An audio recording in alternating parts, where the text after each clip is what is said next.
دنیا کی قدیم خوبصورت روایات، تہذیب و ثقافت دیکھنی ہو تو مصر کا رخ کیجیے جناب۔ جی ہاں، آج ہم آپ کو مصر کے علاقے غزہ میں بنائے گئے فرعونک ویلج کی سیر کروا رہے ہیں۔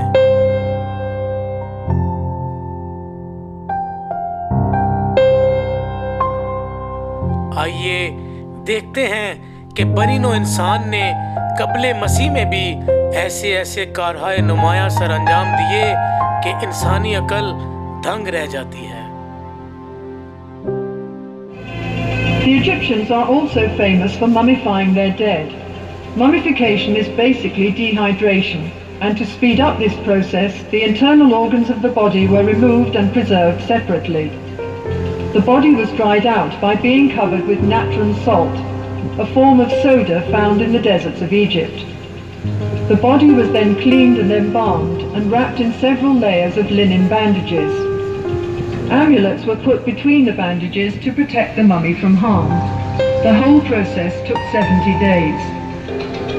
Pottery making is one of the oldest crafts in Egypt, dating back to about 6000 BC.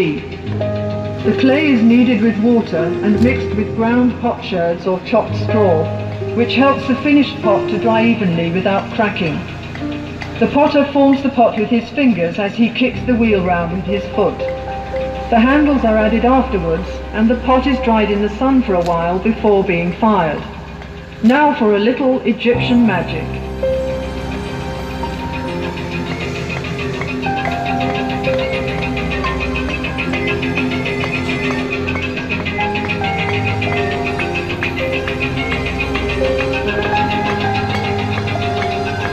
This scene shows the different stages in decorating a stone wall. First of all, the surface is leveled, then smoothed and polished with a piece of hard stone. Grid lines are marked in red on the prepared surface to ensure accurate enlargements of the original drawing. The artist copies the outline onto the wall, working from the sketch made by the chief artist on a small slab of stone or a piece of papyrus.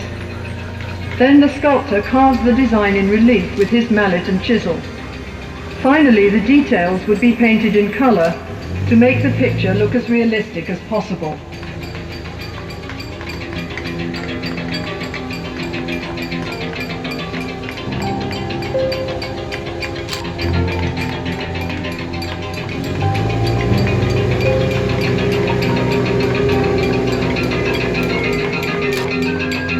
Statues were partially carved in the quarry where the stone for them was cut.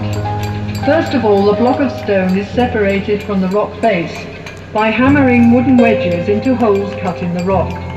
The wedges are soaked with water, and as the wood expands, the block breaks away. After the stone has been smoothed and polished, the profile of the work is outlined on one side, and then the sculptor carves out the figure, rounding it off first on the front and then on the back.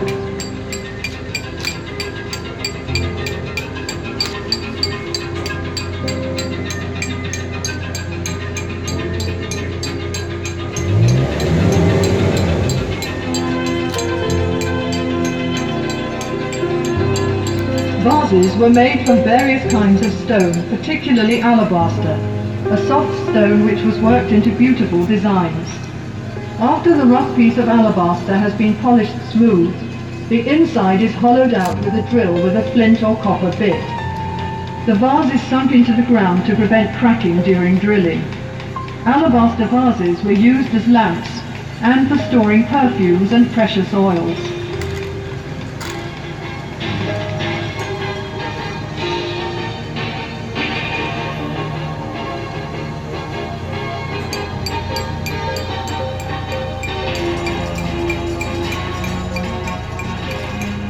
The tools of the carpenter and joiner were made of copper, wood and bronze. On the left, a man is sawing a log of wood into planks. Other tools used were a hammer, chisel, an adze and a bow drill for boring holes.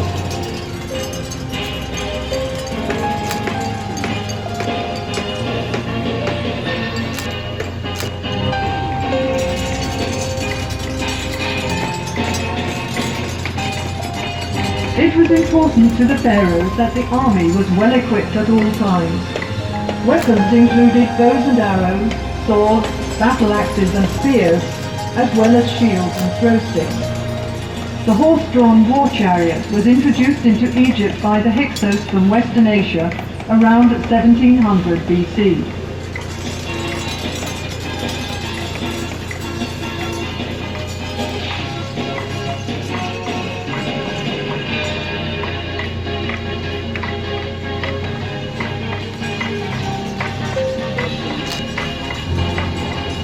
Perfumes were very popular in ancient Egypt and consisted chiefly of fragrant oils and fats. The juice is extracted from sweet-smelling flowers in a bag of heavy canvas, the ends of which are twisted in opposite directions with wooden bars. This scented extract is then mixed with oil or fat as a base.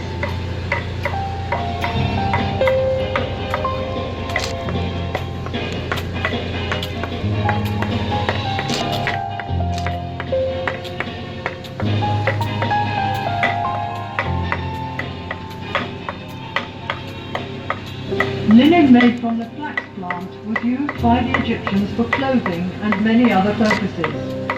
Bundles of flax stalks are pulled through a large wooden comb to remove the tops and leaves. The stalks are soaked in water for a few days to soften them and then beaten with a wooden mallet. They are then pulled through a smaller comb to separate the fibers from the outer woody covering, and the good fibers are picked out and spun into thread on a spindle. The fine linen thread is then woven into cloth on a loom. The earliest looms in Egypt were horizontal, and the upright loom was brought to this country by the Hyksos.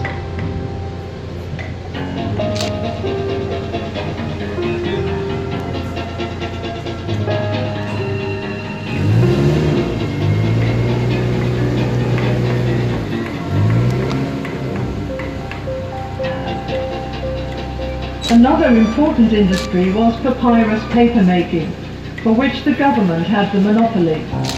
The lowest part of the stem is the best part for paper making. The outer green rind is peeled off and the white pith is sliced into thin strips which are soaked in water. After repeated soaking, the now pliable strips are placed on a piece of cloth in two layers, one vertical and one horizontal. The surface of the sheet thus formed is then hammered with a wooden mallet to cause the fibers of the two layers to stick together. The sheet is then covered with another piece of cloth and pressed between two heavy stones for several days. During that time it also dries out in the hot sun and the piece of paper is ready for use.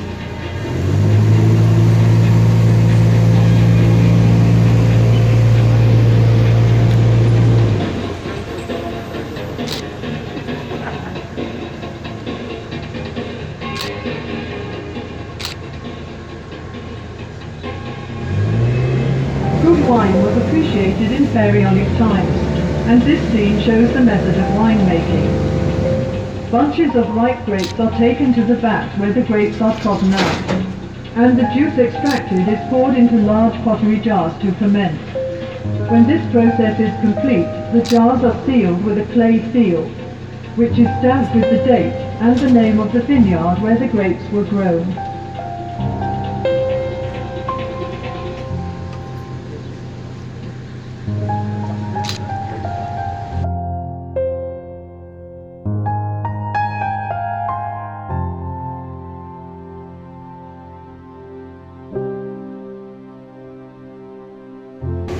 Honey was used for sweetening by the ancient Egyptians, as sugarcane was not grown in Egypt in those days. Beehives were made of pottery tubes piled up in rows, and in some parts of the country, beehives are still made this way today. The River Nile was the main highway of communication in Pharaonic times, so boat building was an important industry. Small boats were made of bundles of papyrus tied together with ropes. Such boats were used for short journeys and for fishing or hunting trips. Larger boats were made of wood, usually cedar wood imported from Lebanon. Wooden boats were pegged together with dowels and sewn together with ropes, as can be seen in the cross-section on the bank. When the boat was put into the water, the wood expanded and the rope shrank, so the boat became completely watertight. A royal boat of this type can be seen in the museum beside the Great Pyramid of King Cheops at Giza. The palm tree was a valuable resource for the Egyptians. The trunk was used in house building, and the branches provided fronds for making mats and baskets, while furniture and boxes were made from the ribs. The boxes were used for storage and as cages for small animals and birds. The Egyptians today still use the various parts of the palm tree for the same purposes. There were many different kinds of fish in the Nile and its canals which made good food, and fishing was also popular as a sport. One method of fishing can be seen here, where a net is stretched between two boats, and the fisherman hits the water with a stick to frighten the fish into the net. Let's see if he's been lucky today.